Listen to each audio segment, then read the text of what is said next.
Hello friends, स्वागत है आपका वीएस एजुकेशन चैनल पर। तो फ्रेंड, जैसा कि आप स्क्रीन पर देख रहे हैं कि एमपी शिक्षक भर्ती मध्य प्रदेश शिक्षा विभाग ने हाई कोर्ट स्कूल में कितने टीचर्स को भर्ती हाई कोर्ट ने मांगा रिकॉर्ड। तो सबसे पहले हाईलाइट्स देख लेते हैं फ्रेंड्स कि एमपी हाई कोर्ट ने मांगा हाई स्कूल शिक्षक भर्ती का रिकॉर्ड। 45 से 50% नंबरों वाले टीचर्स की भर्ती। शिक्षा विभाग को 4 हफ्ते में देना होगा जवाब। मध्य प्रदेश हाई कोर्ट ने शिक्षा विभाग से हाई स्कूल शिक्षक भर्ती का रिकॉर्ड मांगा है। 4 हफ्ते के अंदर शिक्षा विभाग को यह बताना होगा कि उसने पोस्ट ग्रेजुएशन में 45 से 50% नंबर वाले कितने कैंडिडेट्स को नियुक्ति दी है।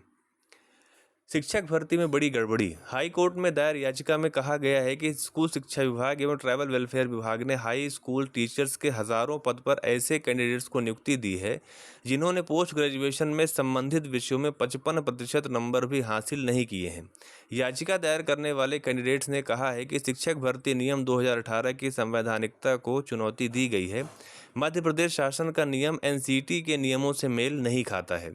एनसीटी और मध्य प्रदेश शासन का नियम। हाई स्कूल टीचर्स की पात्रता परीक्षा से संबंधित एनसीटी का नियम है कि पोस्ट ग्रेजुएशन में 55% नंबर और बीएड की डिग्री। वहीं मध्य प्रदेश सरकार का नियम है कि संबंधित विषय में पोस्ट ग्रेजुएशन सेकेंड डिवीजन और बीएड की डिग्री।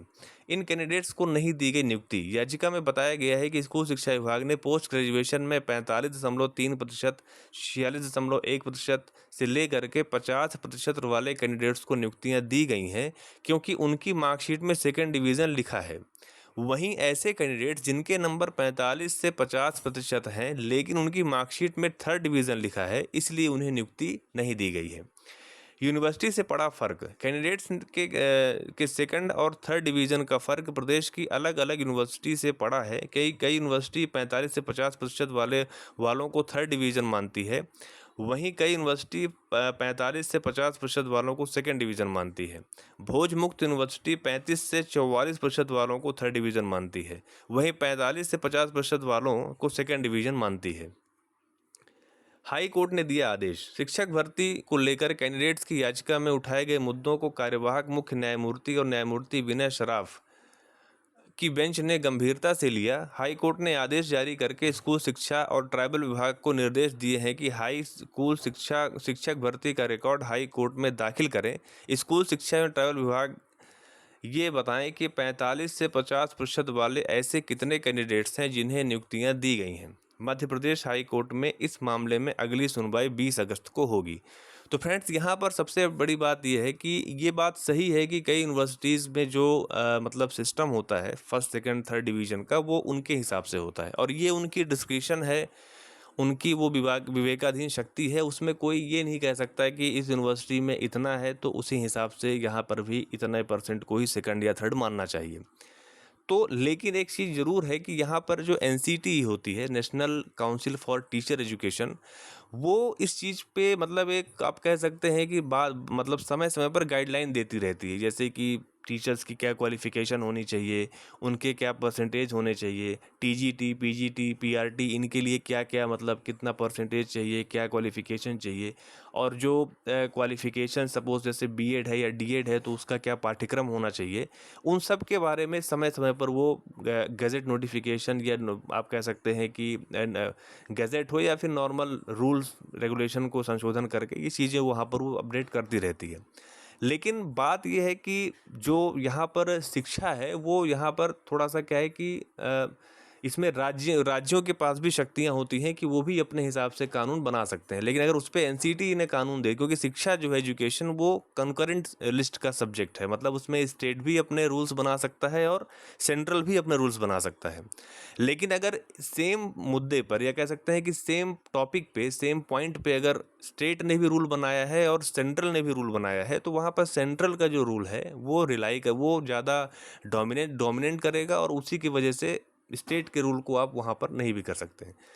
लेकिन ये है, जैसे आपने देखा होगा कि जब बीएड वर्सेस डीएड का जो मैटर चल रहा था, तो अगर मैं एमपी की बात करता हूँ तो एमपी गवर्नमेंट ने क्या किया कि एनसीटी की जो गाइडलाइन थी 18 वाला जो गज़ट नोटिफिकेशन था, जिसके बेसिस पे प्राइमरी टीचर में आप कह सकते हो कि बीएड को अलाउ किया गया था।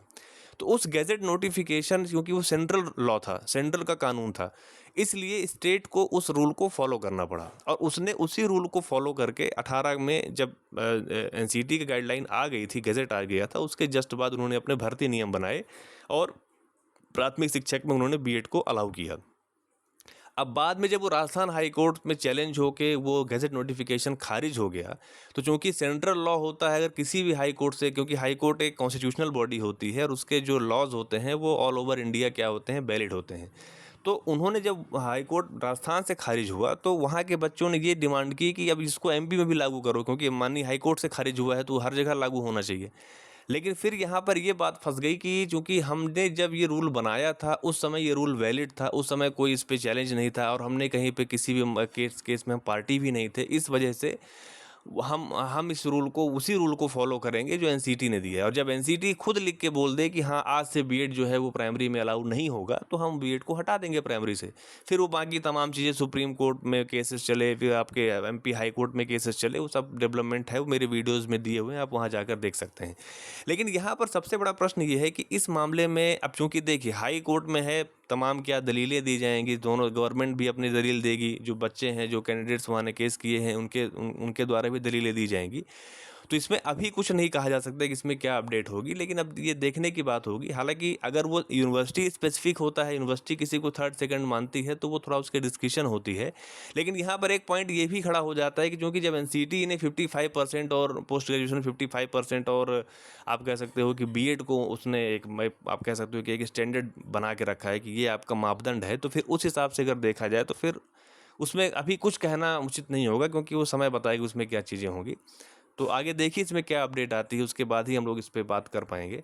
तो यही अपडेट थी फ्रेंड्स, और अगर आपको मेरा वीडियो अच्छा लगा हो तो आप उसे लाइक कीजिए, अपने फ्रेंड सर्कल में शेयर कीजिए। चैनल पर अगर पहली बार आ रहे हैं तो चैनल को सब्सक्राइब कर लीजिए। Thank you.